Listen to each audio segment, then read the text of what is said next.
Yeah, but I think the reason, like, is exactly what you said. Is it's nice to. I like to catch people. I want to almost just meet who they are and like not feeling like we're performing or it's just us having a chat. But this is more normal, I think. Then this is what you do. This is what you would do if you were just meeting somebody. Yeah. The podcast stuff. Something happens to me when I go in a podcast studio. I tense up and I just become. I start feeling like I'm in a job interview. Because you feel like, okay, I gotta make him laugh. I gotta make him laugh again because technically I'm a comedian. Yeah, or sometimes I'll go in the opposite direction and I'll just become so mannered and I'll just be like, I don't want to talk over them. Suddenly you're monologuing. You're like, oh shit, no one's following me from this. Well,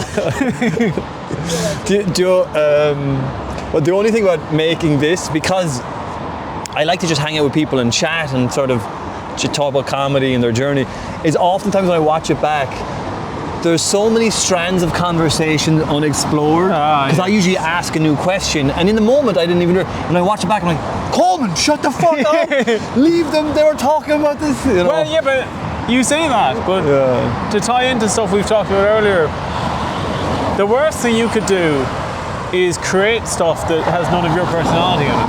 Yeah. Yes. You know, part of this is me going to be interrupting.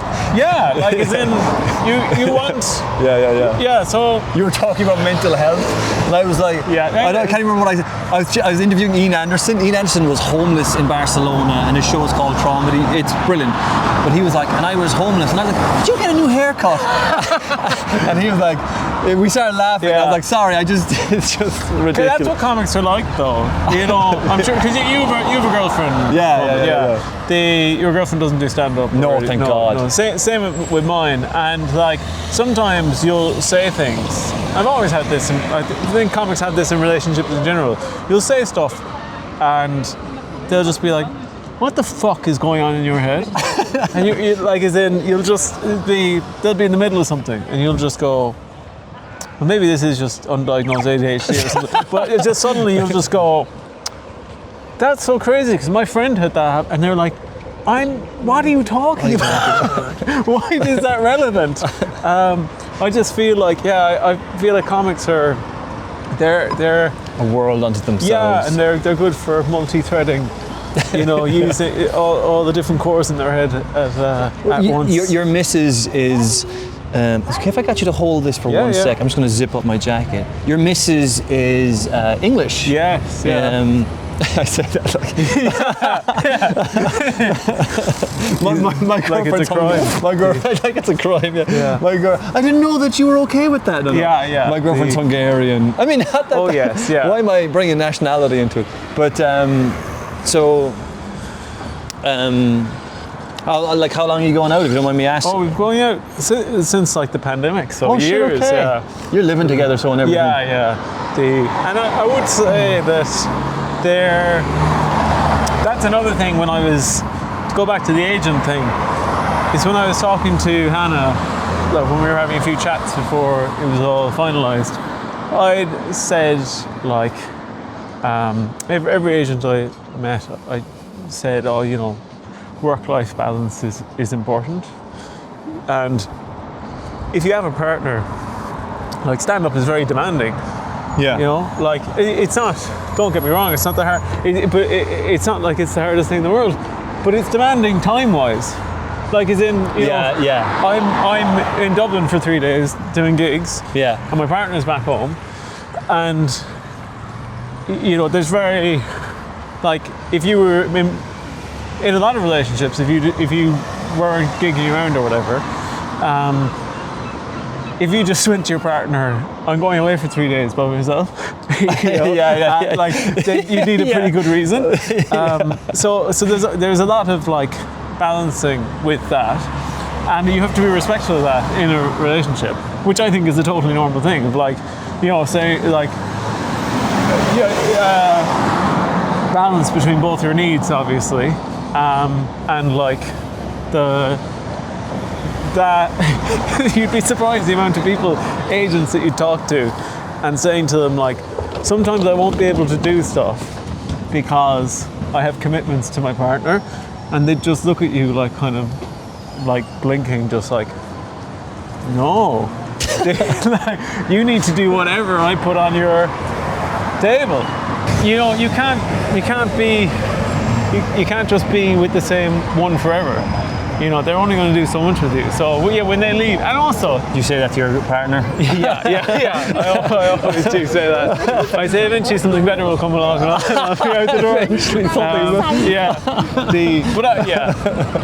We'll Tell you what. All right. Okay. All right. shoot, and we'll well, Will you let's move on to a talk- new topic? Yeah, All right. yeah, So we're back. Yeah, Yes, yeah, we're back there. Very confidential stuff. The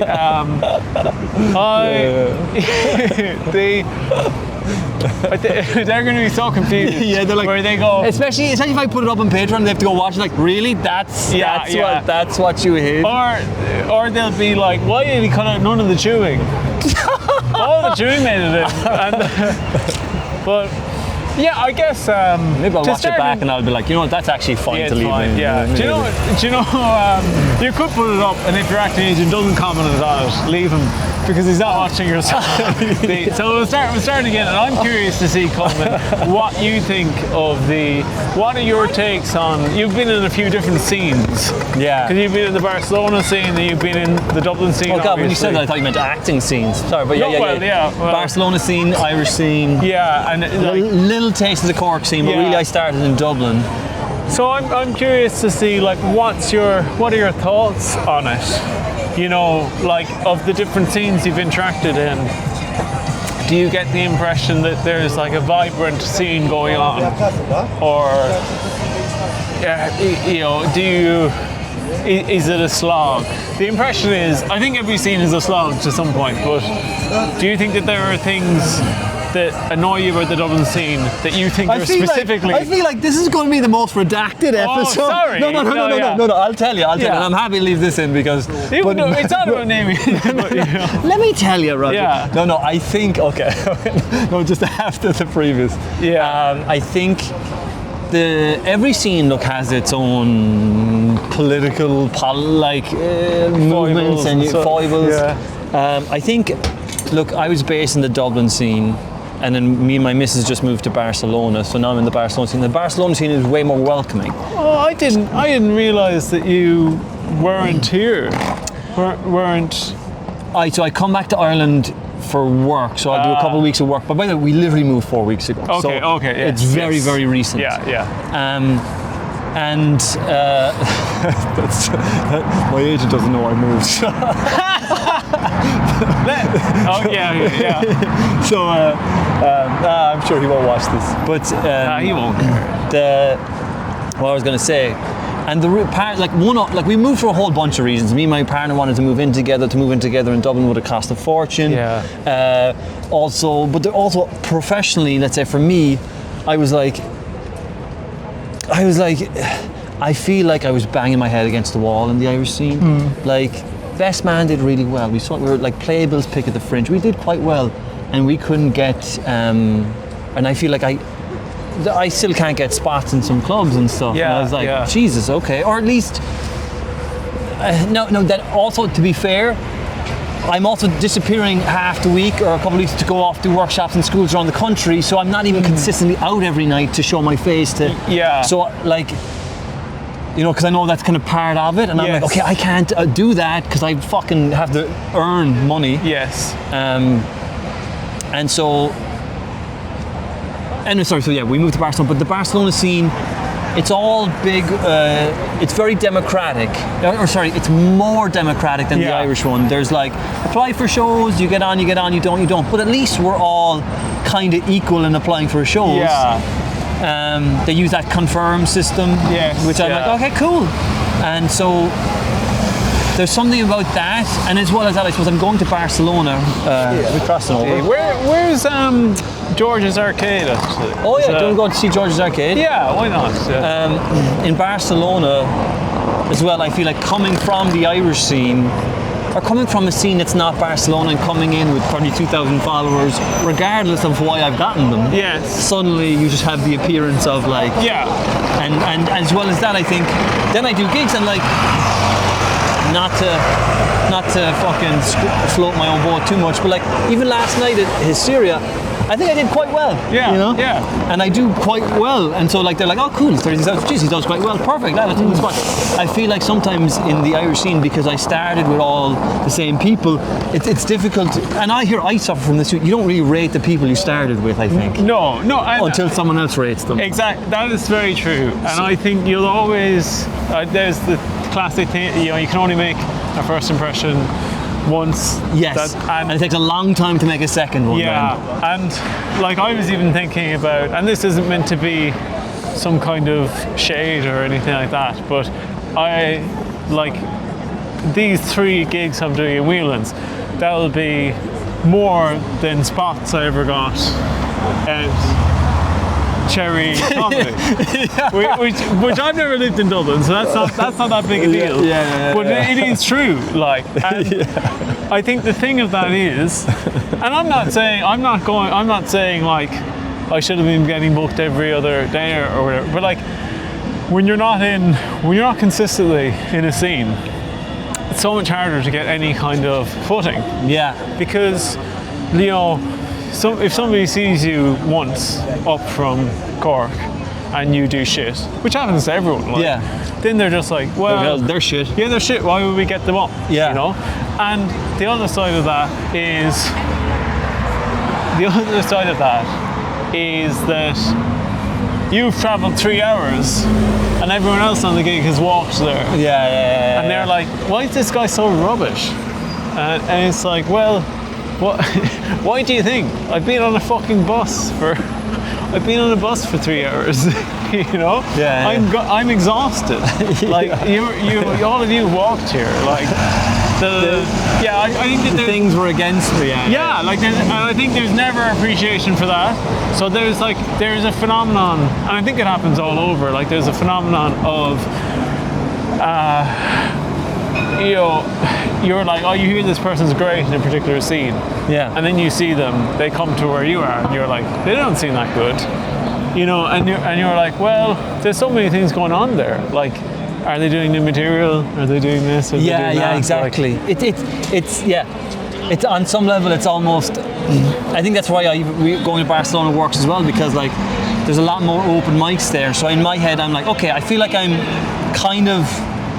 I can get decent gigs in Barcelona, but I can do open mics. And now when I go back to Ireland, I feel less responsible to try new material and more like, cool, let me do stuff that works. Yeah. Those, like it's. Yeah. So I know what you mean. It's, what's this guy saying? He's a preacher, I think. But I think, but then every scene is good. Like, but the Barcelona scene is new to me, so obviously I'm like, this is great. You're excited, but I know some like, but then I know that I feel like just telling tales.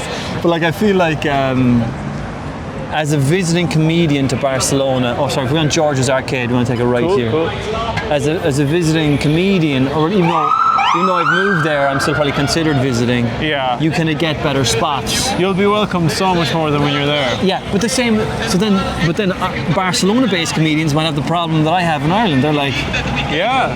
So it's so interesting because there's a comedian I know. He's like, they get really good gigs here because when they come here, they're like, they don't know what to make of them until they perform. Yeah. That's all you're judged on. Yeah. So it's a little bit like.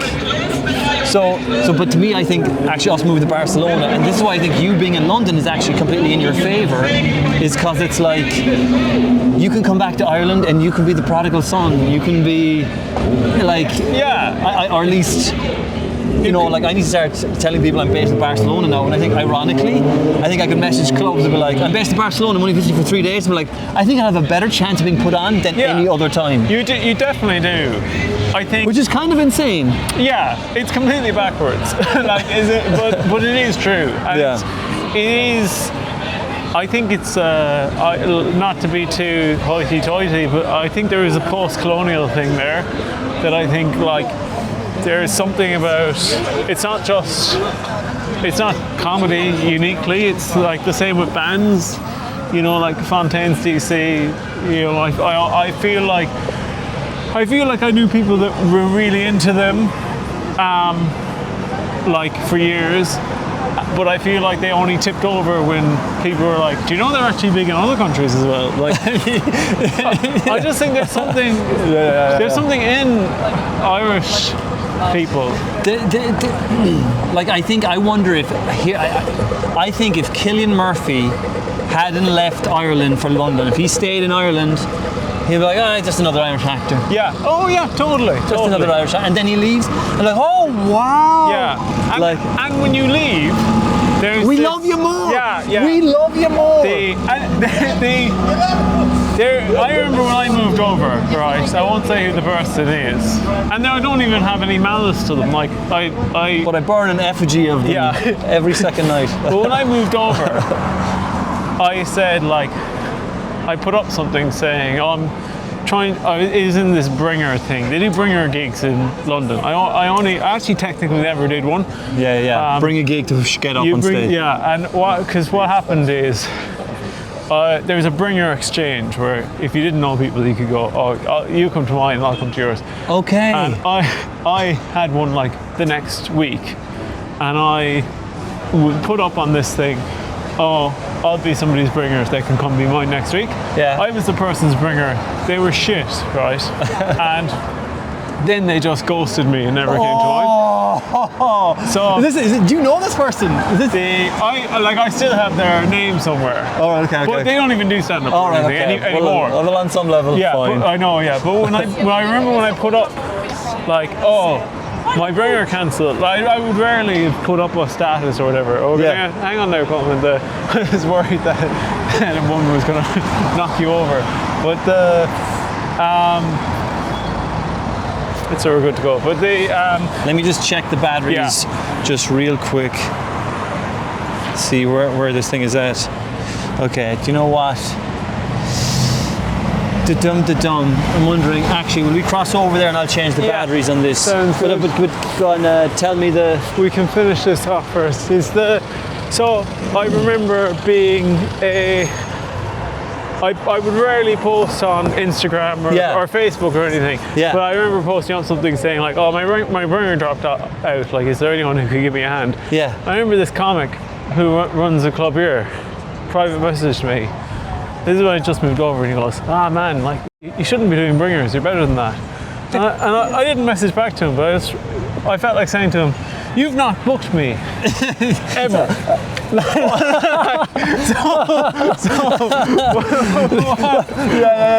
So there's somewhere between bringer and doing your gig. But, well, I'm not good enough for you, but I'm better than them. Like what the fuck? That would drive me. All right, I'll tell you what I'll do. These out is I'll plug this in here. Cool. So and then I'll and then we'll head to George's Arcade, and then I'll probably head back then. Are you okay if I walk with you back? And then that's cool. We can say goodbye at the hotel and I'll come meet you later on. Sounds good. You never messaged that person back? No, I didn't bother. Like, I don't. I won't pick fights like that. But I do just think, fuck off. Like, Like, it's just very. It is weird though, because let's say in the scene, it's weird. It's one of those weird things because. And maybe this is just everyone feels like we all feel like we're owed more than we're getting, and yet everyone I know in the scene, no one is a bad person. No. Like everyone is like they're just doing that because it's like it's weird though. But like I think everyone I think, and this is true of most scenes. This isn't unique to the Dublin one, which I've limited experience of, but I'll assume it's just a bigger version of the Cork one, really. But there is this phenomenon of everyone has this idea of they actually don't respect their own opinion. They don't respect their own opinion. Yeah, and I think that's true of the comics. I think it's true of the bookers. I think they're like, I think they're good, but no one else thinks they're good. Yeah, and I think that there's lots of that. I think that there's lots of like, second guessing.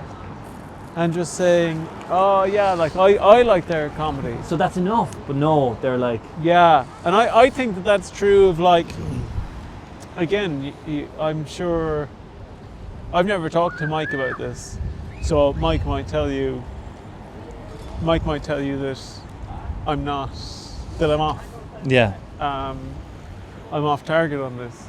But I always got the impression that, like, I always thought Mike was fantastic. Yeah. When Mike moved to Dublin, and I just felt like he, despite being leaps and bounds ahead of almost every other comic that I was like,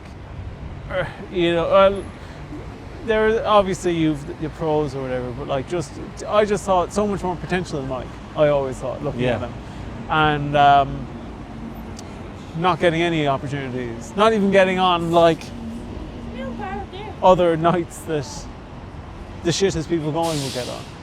Yeah. You know, like I don't want to drop Mike in it saying that. But Mike, we're saying that person. Yeah. But like I feel like when Mike came to Dublin, I feel there's nothing worse you can do for a scene than not coming up in it.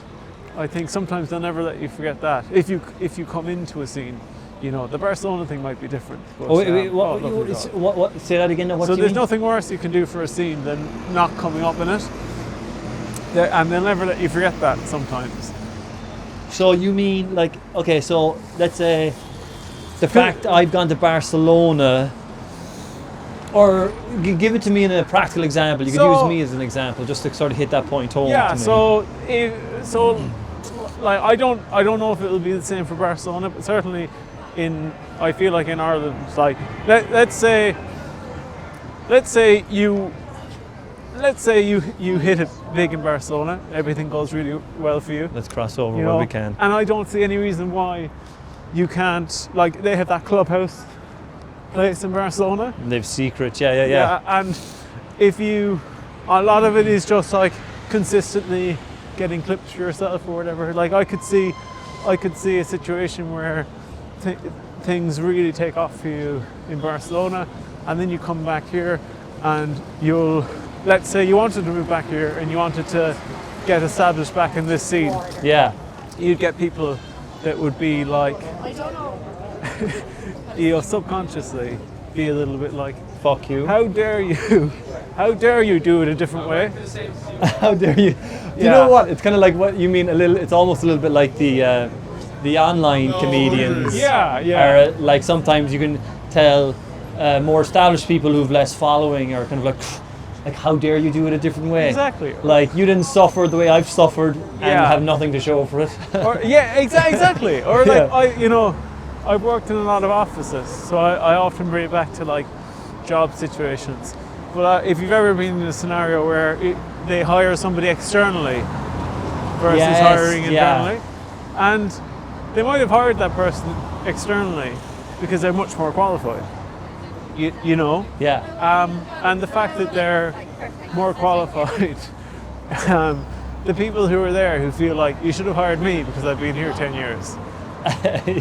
Like they'll never like that person. They'll never come to terms with the fact of like, so maybe there's merit to doing it ways that aren't just the way you think it works. Yes. And also there's something about comics. Yeah, Go on. Go on. There's something about comics that we're all like romanticists. We all have this idea of like, we all have the same made-up idea from somebody getting big in the 1980s in America. And we all think that. We're all just like, I should be picking up a slice of pizza and going doing 10 clubs. Louis C.K. That's in everyone's head for some reason. And the funny thing is, if you meet comics that are like from New York or in that scene, they're like, it doesn't work like that. Like is it even in the main place? They're like, it hasn't worked that way in the entirety of the time I've been alive. So what did they? So you're saying the difference between the romanticism of it and the reality of it? It's always been different. Yeah. If we wanted to, we could. George's Arcade is here. Yeah. Cool. If we wanted to, we could fix we could fix any scene. You know, if you really wanted to, you could fix the scene. You could figure it out. You could say what But it works. requires a sacrifice out of everyone, and some people require a bigger sacrifice out of people who have the most. Yeah, I know. And then, like, oh, sorry, No, go on. like, I do think, like, sometimes I've heard people critique how a club is ran, Yeah. and I personally Sorry. believe that, like, I'm like, if it's your club, I think you've every right to run it whatever way you want. Yes. See, as much as I might get frustrated, I'm like, yeah, but you know what? You put all this time and effort to set this thing up. Fuck me, if I set up my business, I can run it how I want to run it. Yeah. And I think there's loads as well about how people they're not willing to settle to some degree. We all want everything. isn't it? Like this was this is a very off-piece thing, but I'm very I like history. Yeah. I'm into history, and I really like Soviet and communist history and stuff like that. I love history. Yeah. You love Soviet economy. Soviet and communist history. Soviet and communist history. Yeah. I was only got. Sorry, go on. No, there's this. He's I can't remember his name now. Is it Jing Jinping? I've gotten that totally wrong, but he's the guy who liberalized the Chinese economy Okay. in the 1980s Okay. and changed the way it was structured. And so This is George's Arcade. a lovely spot, lovely place. Do you want to loop back around the other side, or will it be too tight? Do you think? Do you want? Yeah. Or we can just stroll it. Yeah. But he was talking about market reforms in communist China. Yeah. Where he was changing it from what would have been traditionally considered like the planned economy. Yeah. And he had this saying where he said, I don't care if the cat is black or white, if it catches mice, it's a good cat. And basically the idea of like, if this is what makes it best for the people, then that's the Yes. that's the important thing. And I think that there's a reluctance, not to go too deep in like comedy scenes, not that it's as important, but in comedy scenes. Soviet communist. Yeah. But But I think about that phrase a lot, because I think that if you say to a comedian, you know, this club won't be like a normal comedy club, but ultimately, if we run the scene whatever way, it will work best for everyone, and it means we can all get gigs all the time. They won't be happy unless it's a black cat. You know, whether or not it catches mice is irrelevant to them. They want the... Well, it depends what everyone's definition of catching mice will mean. Yes. Yeah, So- that's true. Because to comedians in the scene, right, to me, I would be like, catching mice is being able to tour my own comedy show and have enough gigs to get the show up on its feet. Yeah. To other people, they might be like, I want to be able to make a living from running a comedy club. Yeah. And so those like... Yeah, that's true. I'm gonna go here and down or something. Down here? Yeah. You know better than me, actually. I know nothing about Dublin. We're on the... I wonder, should we... So we're on the... Essentially, we're on the main strip now, or like one of the main strips. Yeah. Okay, what time do you have to be back at? What time are we at? Actually, we probably should start heading back, maybe. Do you know what we'll do? Let's start heading back, and let's head back on this side of the city. Cool. Yeah. Really nice. Do you know, have you seen Bachelor's Walk? I've only seen like an episode or two. Yeah. So I rewatched it during the pandemic. It wasn't something I was ever interested in. We didn't even touch Bachelor's Walk. Do you Yeah. want to go see Bachelor's Walk? No, I was going to bring this up when we walked by it. Yeah. Is that you should watch the first few episodes are on YouTube. Yeah. I think maybe you could probably find almost all of them on YouTube. Yeah. And it was such a big cultural moment at the time, slightly before my time, but I Yeah. remember it being like a really big thing and people being like, wow, this is so... It's actually good. Well, no, that's what they were, yeah, that was the reaction. If you rewatch it now, first of all, it's not good, right? Or I guess it was in its time. But I think something that really stops it being good is that one of the B plots in the first series is the fact that one of the main characters is going out with a 15-year-old. What? Yeah, and this is just played for laughs, and she's coming to their house parties and stuff. Everyone else is like Played for laughs that she's 15. Yeah. It is interesting what shifts culturally. yeah, Like, Like, yeah. That shouldn't have ever been okay. But you are right. Like, I guess people just didn't have, and it's played as like, oh, this guy's such an idiot. He's going out with 15-year-olds. Like, no, it's more than that. But that's just an aside. But yeah, you are right that the different people have different ideas of catching mice. You know what that means. Like, I mean, I think if everyone had the same idea of like I think presumably, because I think it would be in a comedy club's own interest to raise up a talent and have them become the next big thing, and to always be like, that comedy club gave me their like, do you know what I mean? So it would be beneficial to the comedy club. Yeah. While like Kyla Cobbler came up via very much the Barcelona scene, right? That's how she established herself. Yeah. It's like people know Kyla Cobbler, Barcelona. Yeah. Moved to London now, but I don't know if there's any Irish comedian who's so associated. No, I get what you're saying. You couldn't really like Kyla doing so well helped the entire Barcelona scene. Yes, yeah. And what it provides people with is a roadmap. Yeah. Oh, is there? We're catching some action. Some trouble. Do you want to go through Temple Bar? Yeah, why not? But yeah, there's definitely, I think the scene in Ireland is bad at like promoting its own, and I'll say that fairly unequivocally. Like I do think that they're happy for you once. They're happy for you once. And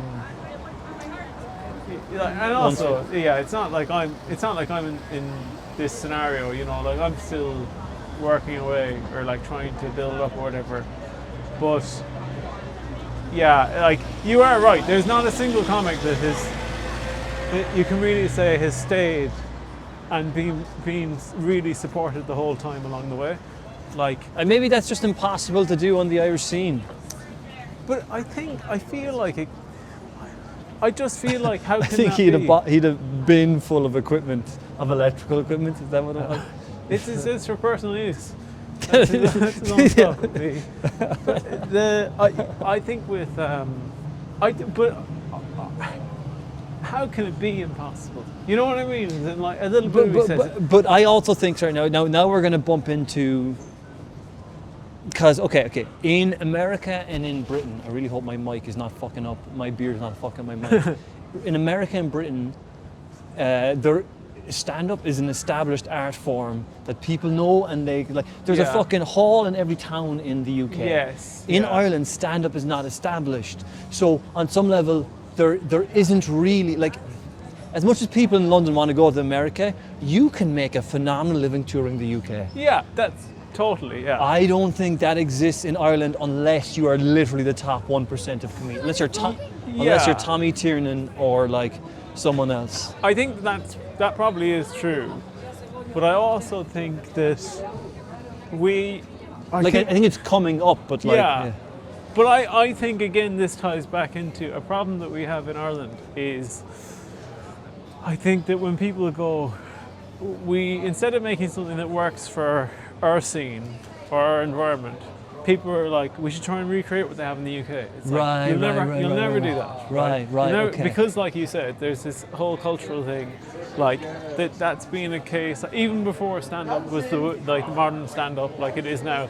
They had the working men's clubs and they had old school like comedians going around and stuff like that. So that's just something that's not the case. Let's go left and across the bridge up here, just to. So that's not something that we've ever had, but you know, okay, there surely is a version that works for, and if that version is, we all get our own little social media audiences, and then we pool them together to do a night together. We're all doing this weekly. Exactly, like. But I don't know if there is. I think no matter what way you run it, I wonder. Okay, if you think, I don't know. I don't know, like the UK, like on some level, like mimicking the UK, I can understand. Like, okay, put it this way: if I ran a comedy club, let's say if that's the thing I was giving all my time and energy into, I'm like, that's an awful lot of energy, an awful lot amount of time. I needed to be making money. Yeah. Like otherwise, and I think maybe, what am I trying to say here? God. Yeah, maybe just there needs to be more. I don't even know. I feel like I'm overwhelmed by the idea of how much infrastructure would need to be in place to make all of it sustainable. I think if we were going to create, and I think maybe Barcelona is the best one I've seen, where like the fact that there's literally, it's a democratic process to get gigs. I'm like, well, okay, to me this is the best I've seen to get gigs. But as someone who I have to be in and out. Like this suits me the best. Yeah. In Ireland, if you go out every night to gigs, you'll eventually just start getting gigs more because they just see your face more. Yeah. I can't do that. What am I trying to say here? I think no matter what version of an idealized, like communism failed. Not in every country. This is true. But even the Chinese had to adapt it into a very particular model, right? That's exactly my point. Okay. Because this is going to get very nerdy, but the reason why, despite the fact the Soviet Union were communist and or attempting to be communist, and China were as well, that they weren't on very good terms because to a certain extent China was deciding to do things differently. And what's also interesting is that both of those countries that did develop communism, this in Marxist writing, Marx believed that it would, because he believed that what led to communism or these revolutions was going to be the contradictions within capitalism, and in particular the Industrial Revolution. So he believed that it was most likely to happen in countries that were at advanced stages of the Industrial Revolution. So he predicted that it was going to happen in Germany, he predicted it was going to happen in the US and in the UK. And why in those advanced societies, so to speak? What was it about them that he thinks was going to cause the collapse? Because he thought that he was seeing the worst excesses of it's like capitalism. like you essentially. I'm with you now. You just see some people having it all and some people having fuck all. Yeah, and being worked to the bone. But in fact, that's not what happened. The places where it erupted were often pre-Industrial Revolution countries. Like Russia hadn't fully gone through the Industrial Revolution, China hadn't. So China started doing things at a certain point where they're like, we need to adapt the doctrine to fit the situation we're in. Right, okay. Whereas Russia was much more like, no, if it's not in the book, you can't do it. Right, okay. And China overtook Russia a little bit? Yeah, and it was... Because you need to be flexible some bit. Yes, yeah, and I think that... let's go along here and pop up this one. I think, again, like a very silly comparison, but I do think it stands true. I love that we keep pulling it back. Yeah, to comedy. Everything comes back to comedy. But in the Irish scene, you do get, I think you get comics that are like, I've seen the Promised Land, the UK or whatever. Yeah. That we just need to recreate that here, and it's like it's very like when the Soviet Union. Everything becomes with. So when the Soviet Union, in the 80s, when they were like, there started to be discontent.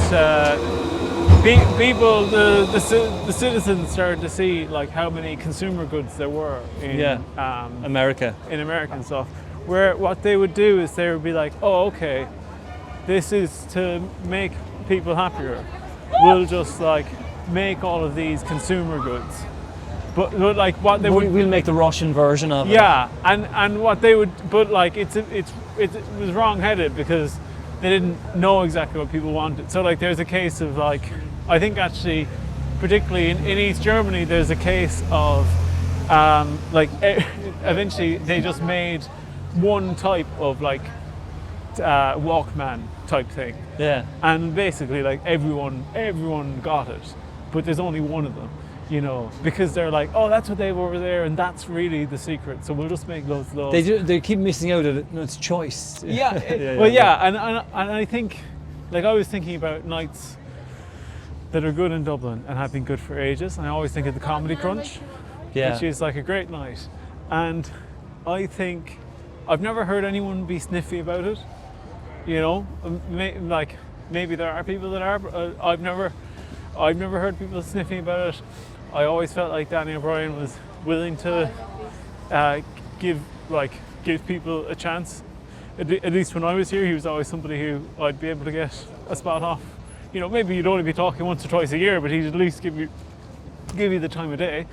And I feel like he was somebody who was like, what do we do in here to make a club that works consistently? It's like, I'll do the free model. It might be different now, but back then it was, I'll do the free model. I'll I'll cater to tourists, but not exclusively. I'll also have I'll also make sure that there's plenty of, Irish people turn up to that gig as well. It's not like just tourist focused. And I think if everyone did some version of that, of figuring out what would work here, you know, for us, you'd have better nights. But I think what you actually get is, I think you get a lot of, and this, like, the same thing happens in London. You know, like, to a certain extent, the open mic scene in London and the club scene have nothing to do with each other.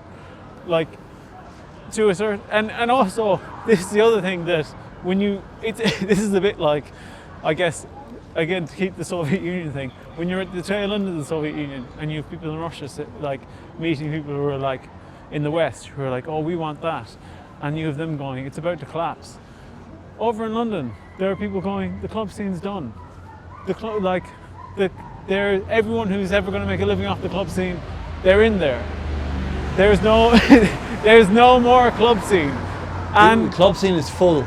Yeah, it's full, and it's like, some of them are really not doing well, some of them are really struggling, and you see people over here trying to recreate it, and you're like, it's just about to fail.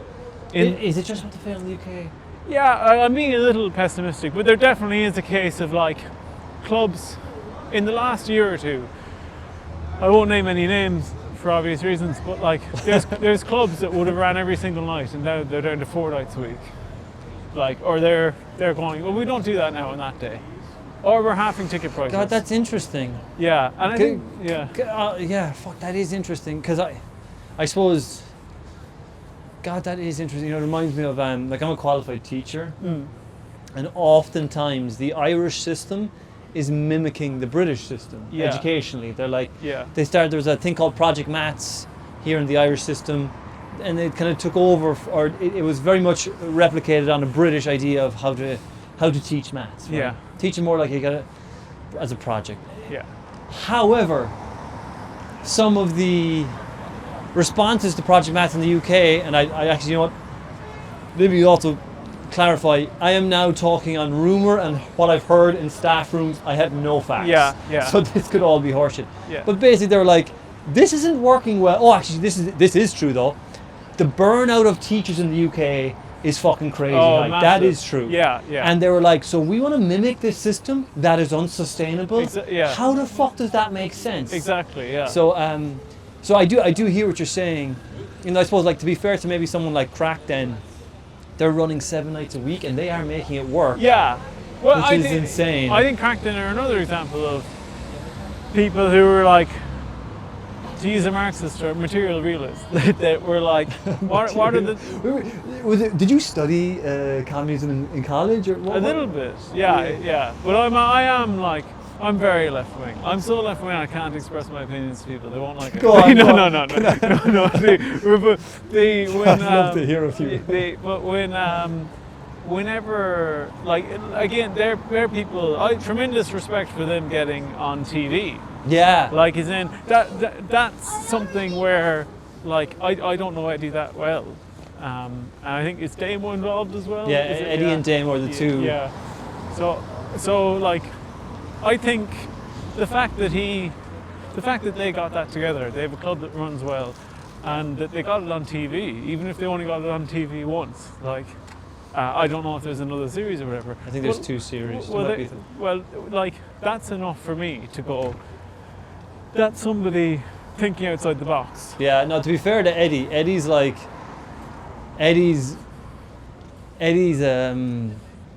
think he's got tons of great ideas. Yeah. But also, maybe that's what you call like a financial realist, but he's also practical enough to be like, okay, but how can we make this work? Yeah. Logically, reasonably, I don't know what way you want to phrase it. You've heard this phrase. What did you call it? Financial realist? Or material realism. Or Material realism. So like, it's the idea of, you know, use the things that are at your disposal. Yeah. Like the, you know. Yeah.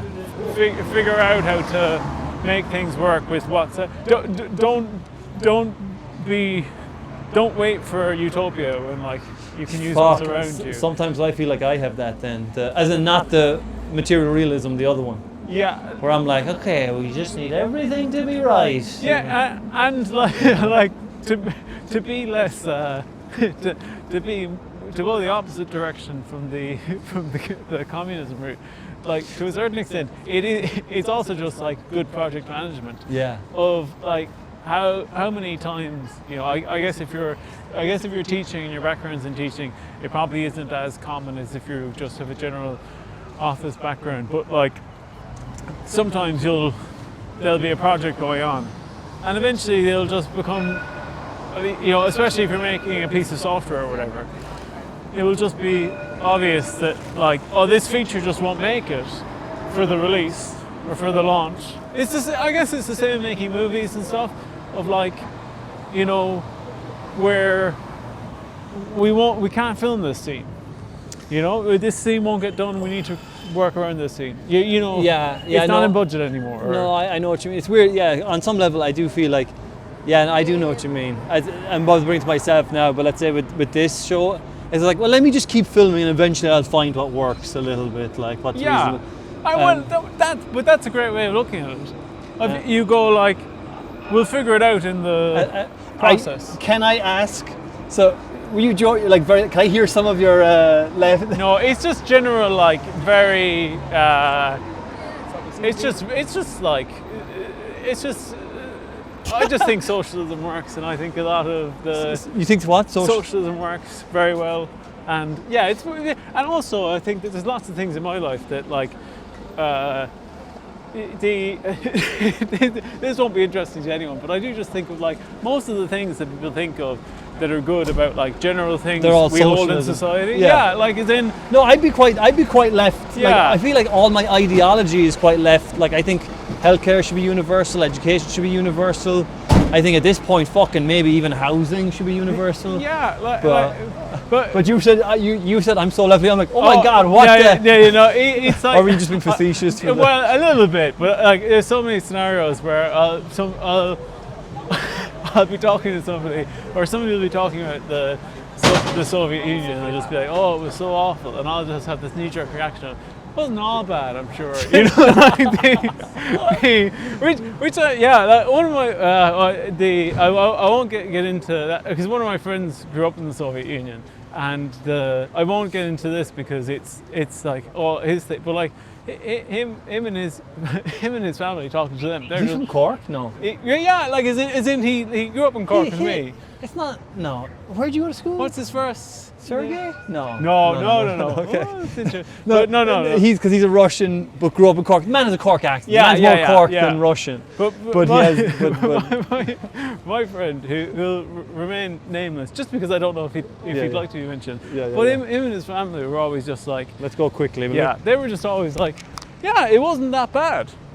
Like, as in they're they're just like, you know. We still lived, we still survived, we still had a life. Yeah, like that, and actually, years ago I worked in an office with a guy who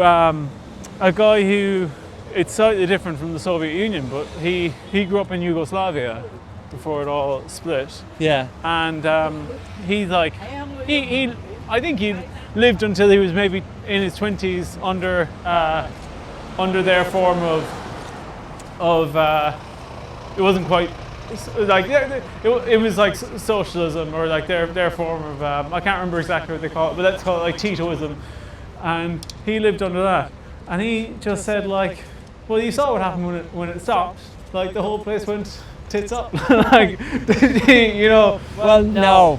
There's loads going on there. Now, yeah, because also I'm like, any country stopping a previous system, it's chaos. Yes, right? yeah. On some level, that's why like when America goes in and I'm like, you really gonna help the situation? Yeah. Like there's no way. I think it, like, has there ever been? I mean, maybe right after World War II, but that everything's so devastating anyway. How could it get possibly any worse? Yeah, but he just talks about, like, you know, it's very he just has like. I didn't think we'd be drifting into. But I love all this stuff. Yeah. I just want to say, this is the Ambassador Theatre that we've just walked by. Okay, so this is where you're playing on the 17th of April. I've never actually been in here. Well, I've never been in here, and I've never. Can we check it out? We can just have a look around, I think, but I've never been here, right? And I'd never seen it before, and it just so happens that I'm staying across the way from it. And when I saw it, I immediately had like a gulp of like, oh fuck, like I have to sell way more tickets. How many tickets is this? I think, because it's just downstairs we were doing, so it's like there's two different rooms in here. or like there's you know, there's the balcony as well. So we're just doing the stalls, and I think that's like 400 seats. Fuck me. Yeah. Now I'll have to promote it lots, and I do want to promote it lots, loads, but hopefully it's a big leap for me. But I guess the three Whelan's dates are like 220 tickets. They sold out. Well, you'll know. It's like 72 per night, almost 72. something like that, or like whatever it works out as. Yeah. So I never thought I'd sell that amount in Dublin. Yeah. So a bit of me was like, well, if every one of them just tells somebody, will be some way towards it. You're going to say it at the end of the show if you enjoy the show. Yeah. I'd say I'll do it in the middle. At the beginning. Can I ask you, and this you don't have to answer this one. Financially, how many seats are in here? 400? I think 400. Tickets are what, like 20 euro, 15 euro? They're like, I think they're like 30 or something. 30 euro? Yeah. Can I ask you? I've heard the general rule of thumb is 50% is what the artist will really, by the time everyone gets paid off, that's what they'll take home. Yeah. Is that about the going sort of? So it depends. Like, we'll do a little, because this is an interesting conversation, because people don't talk about the economics. So we'll do a little bit up here, and then. And of course, as a communist, I presume you give it all to. Well, you see, I'm a one-man state. So the way they work is, so I'm doing it through MCD. Yeah. Here. Is that via your agent then in the UK? No, it was Jamie, who's a promoter at MCD, who I met him at Edinburgh. He came to see the show, and then he offered to promote it in Ireland. Fucking great. Yeah, which is amazing. And also, it was before there was a lot of buzz, so I really appreciated it. Like, nice. Really, really great. We had a funny meeting actually, where he's like, "Oh, you know, it's the classic, like, oh, do you want to go for lunch or whatever?" And I'm like, "Yeah, 100%. You know, Love this doesn't lunch. happen very often." Like, you know? Yeah. And he's like, "Oh, we'll have a lunch." And then we went to a French restaurant in. I can't remember what it was called, but it's in Edinburgh, a French restaurant. Very nice, very like laid back. But I'm pescatarian, so I was like, there wasn't much on the menu, but I'm also not that fussy. So I was like, I'll just order the fish of the day. Like I would rarely get that, so it's a good excuse. So we're chatting away. Jamie's telling me, you know, he's just telling me what he'd do for the show and stuff, and I say, oh, that sounds great. And then it comes, and the fish has the head on it. Oh. Which I don't care. I do not. That would. That wouldn't bother me. And you see the heads of the things that I'm eating. Yeah. And then Jamie goes, now is probably not a great time to tell you that I have a huge phobia of fish. And I was just like, let me get the head off this quickly. You just kill this head. Yeah. But that was just because that was one of the first of those types of meetings. Even though it's very relaxed, meeting Yeah. somebody like that. But and Jamie's dead on as well. But so the way I think the settlements and stuff are confidential to a certain degree. Okay. But so I won't talk so much about that, but I'll talk about I have plenty of UK examples I can tell you Okay. that they're like they've come and gone, so they're totally fine. Okay. Whereas some venues will do stuff where they'll charge you venue hire, which is whatever, usually some kind of flat rate. Then they'll do a split of the tickets, or like a split of the profits, and then they also might charge you for whatever ticketing system they use. So when it works out like that. But this is now, there's no promoter, it's just you in the venue. Yeah. And you're going to be, and then you're responsible for your own promotion. Yeah, you're responsible. That's what we had for best man. But sorry. So let's say, so what venues did you do in the UK? So I did Soho Theatre. I did where they do one where I think you do pay a small levy for promotion. It's maybe like £100 for posters and shit, or stuff like that. But Scaring the remembrance. But they, oh yes, oh. Will we talk about comedy in here? Lives in the cause of Irish freedom. They'd be delighted to know that this is what their lives. I love World War I, World War II, early American history and Irish history. Yes. Modern Irish history, like I have an interest in 1890 onwards, but I only have an interest so that I understand 1916 onwards. Yes. Like 1916 to 1922 is really where I'm like, ideally, if myself and Mikey do well enough. Shit. Can you just hold this for one sec? I think, that's where I should have put that the whole fucking time. It's a learning. At the end of it, I'm like, that's it. That's where I the go. one. I think, I would love a HBO series like The Crown / Band of Brothers, but it's 1916 to 1922, and it's like, so you'd have like those 6 years, 6 seasons, or maybe it's 7 or 8. Yeah. Charted, because then, like Game of Thrones, you don't know who's going to live, who's going to die. I mean, the historians do, I guess. Yeah. But I think all those characters are so fascinating. Like Churchill was at the treaty negotiations. Yes. You know what I mean? And he wasn't even the biggest name on the table. No, and again, at the treaty negotiations, you probably had lads going, "What are we doing here?" I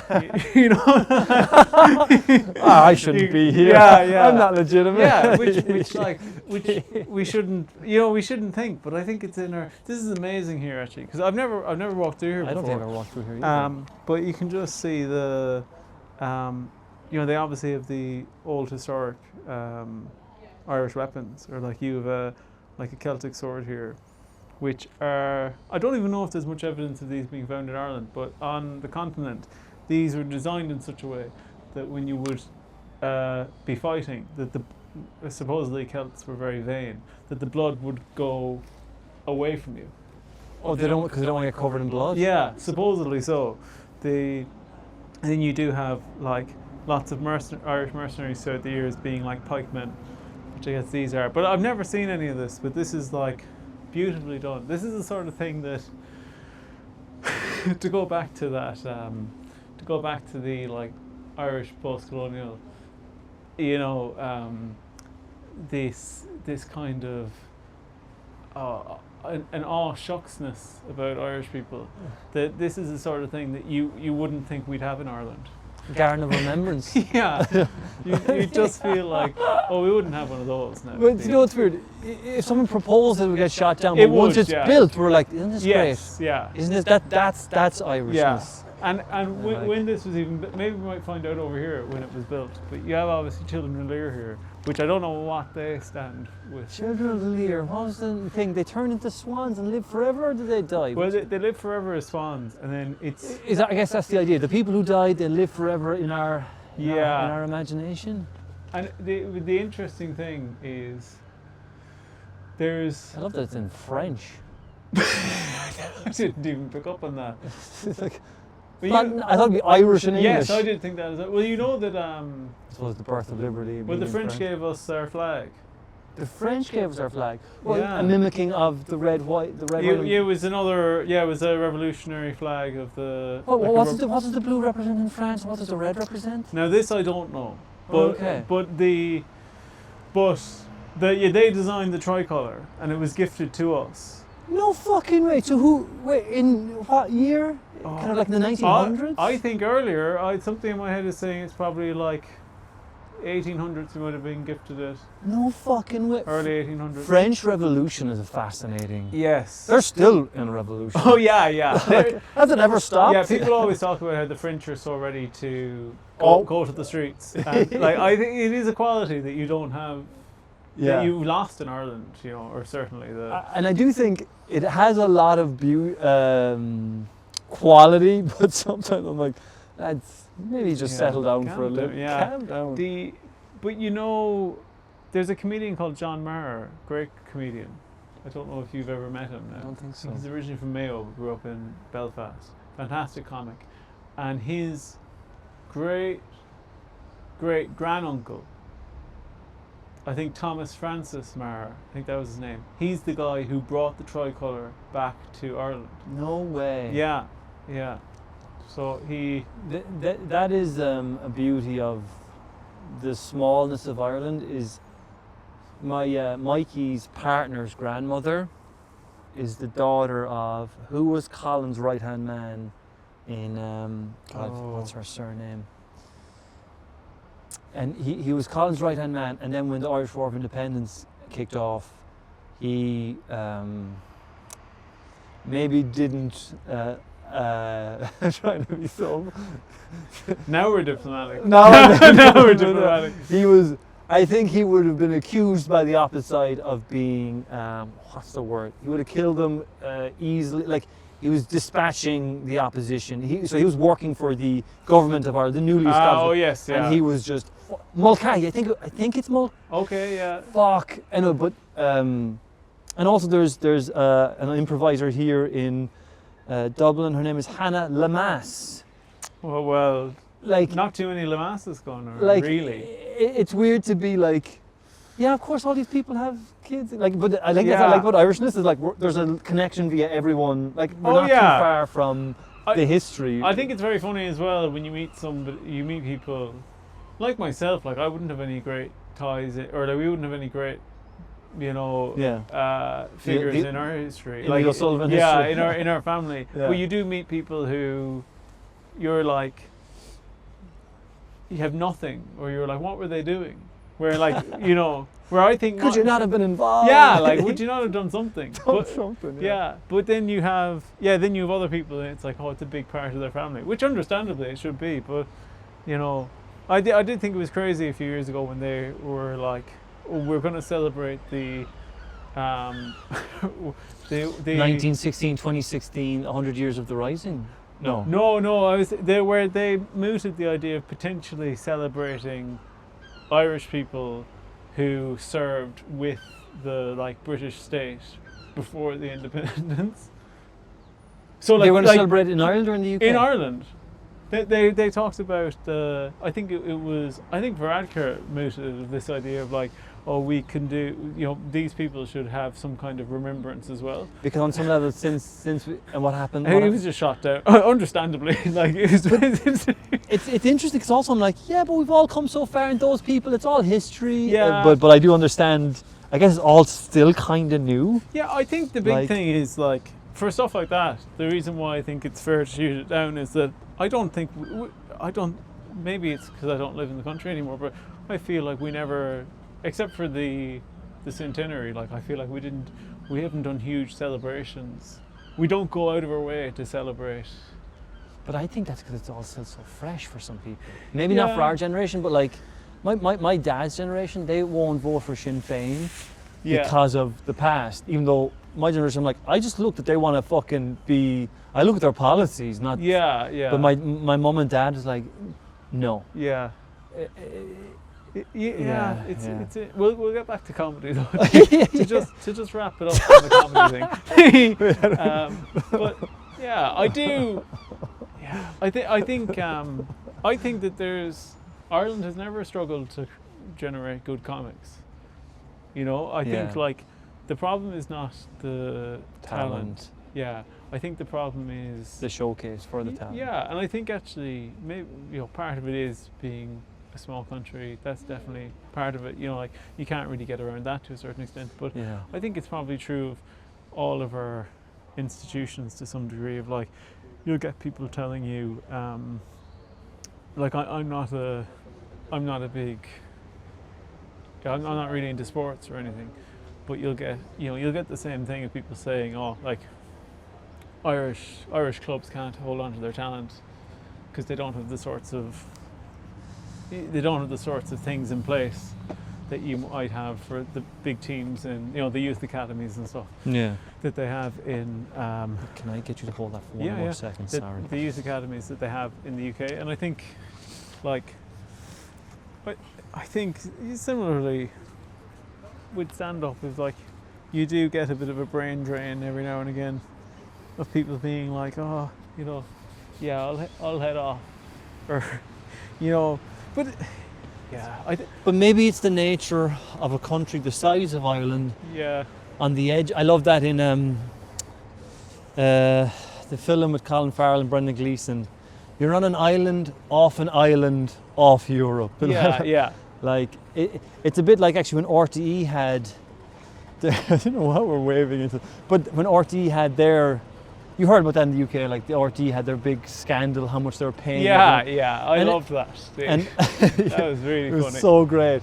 But I remember when I was chatting to my parents were kind of like, well, they should get a good wage, and I was like, no, I think there should be a cap on wages in RTE. Yeah. I was like, if you want to earn more than they can be well paid. You can earn 120k, Yeah. maybe 180. Oh yeah. And I'm like, but after that, you want to earn more? Go to the UK. Yeah. Well, let's let the next presenter come through for 5 years, and then they can go to on some level, maybe we should just accept we're a country that should it's a place where you can only go so far. I don't think we can expect to be America. No. In terms of, but maybe this is not what you're saying. Is this the exact opposite of what you're? Where's your? So it's just down there. Down there. But they're. No. I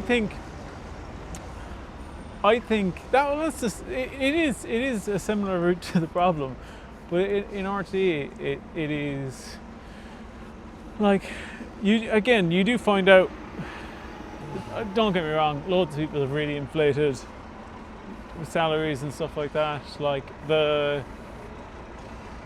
I think on the creative level, you always think, oh, RTE's putting out shit, and maybe it is sometimes. But then you meet the people and they're like, you don't understand what we're working with here. Yeah. Like, it would be this or it's any other bureaucratic organisation. Yeah. But I do think this is a good example actually of, like, I'm sorry, but I don't think anyone really liked Ryan Tubridy. Like, I've never met anyone like in the, I've never met anyone who had the kind of passion for him that they would have had for even Pat Kenny. Now, do you know what? I'm gonna let me actually. Cut this out. I have met a handful of people who have met him and they've all said something similar. He is the most charming, engaging. Yeah. Like, they're like. There's an improviser called Luke Benson, who is like, if you met Luke, Luke has time for everyone. He's fun, charming, hilarious. Yeah. Like, I'm like, this guy should be the fucking presenter. Yeah. But how they describe Ryan Tubridy makes me feel like it sounds like him. And he's like, and I was like, but then, because I'm like, there feels like there's a slight disconnect then from the character you're describing and the character I see in television. Exactly. And they're like, there's something about when the camera's on him, they're like, something gets lost. Like, if you met him, they're like, I can see why he got the job. When I hear those stories, I'm like, okay, this guy clearly is. I have no doubt about that. It's down at. All right. Yeah, I think it's down at right. Yeah, but I've no doubt about that. And this is nothing against him. I'm sure he's a lovely person. A big Ryan Tubridy defender. Yeah, for balance. But but like you had him when he exited, where they were like, oh yeah, we were actually paying like a mental amount of money. Yeah. And people were like, okay, yeah, that's crazy. And then they obviously didn't, until it all came crashing down. RT obviously didn't give a damn about the fact that they were paying him an insane amount of money. And then you have somebody like Ray D'Arcy, who I will say, like, loads of people love Ray D'Arcy. And Ray D'Arcy is a lovely person, if you've ever met him. And then they basically lost Ray D'Arcy because they weren't willing to negotiate his salary or whatever, where they were just like, no, you're going to take a big... Where suddenly they're like, yeah, we'll take big cuts now, and we'll just take them off everyone, even people that generally speaking are liked. You know. But I think the problem they encountered with that is on some level it's going from, it'd be better if they were able to slow down slowly over time. Yeah. Because I think the it's weird. I think is this you? No, but it's a perfect place to. It's a perfect place to end it because this is the mandate, the Union of Retail and Bar Administrators. So this is a great left-wing bastion of left-wing politics here. It's weird because I think our conversations, I don't know why, but like thematically, it's like we discussed the perfect. What time is this? 4 o'clock? Yeah. Shit. Yeah. Sorry. No. But it's like thematically, we're discussing it's the perfect utopia, and then we also discuss the obvious humanity. We're like. Yeah. I think like even in RTE, everyone's trying. I think everyone's genuinely trying their best. See, I remember, obviously, loads of people have made fun of Fair City throughout the years and gone, oh God, you know, this is, it's a bit naff or whatever. Yeah. And then, you know, Ireland's small. You eventually meet people who've been on Fair City, been in it, and they'll say like, so, one. Fair City is used for a lot of training schemes for directors. So like, it's one of the only places where you'll ever get new directors trained in. Yeah. In Ireland. So like it's, you know, if it's a bit rough around the edges, it's like a small price to pay for maybe skilling somebody, maybe giving somebody else some skills. And the other thing is they said that it's made on such a tight deadline, such a tight budget. Yeah, I've heard this. Where they'll be like, you get 2 takes of the scene. Yeah. And then they have to go, well, okay. like, yeah.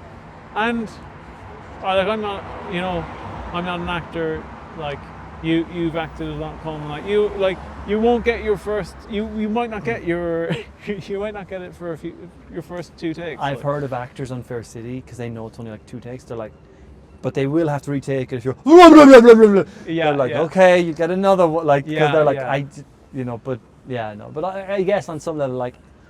Again, I don't think anyone's a bad person and everyone's trying their best, but maybe there's some of the discontent that's happening in the world. Because maybe we're all just expecting more than is reasonable. I think people forget that people like Fair City.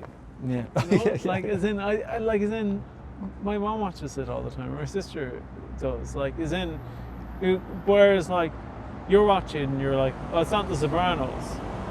I think when you're younger, you have this idea of like, well, if it's not the best, it shouldn't exist. Yes. And then you realise, like, well, there's space for so much. Yeah. Like how often do you have a pink wafer? You know and you're just like, that's nobody's favorite biscuit. But every now and again you'll see one and you'll go, yeah, I'll have a pink wafer. They must be making them for a reason. I like that this exists in the world. Yeah. We can call it quits there, but we should have ended on a controversial thing. If anything, I think we ended on quite a positive note. Yeah. Kind of almost like, you know what? Let's just sign off. Yeah. I'll see you later on. Yeah. That's a perfect sign. Goodbye.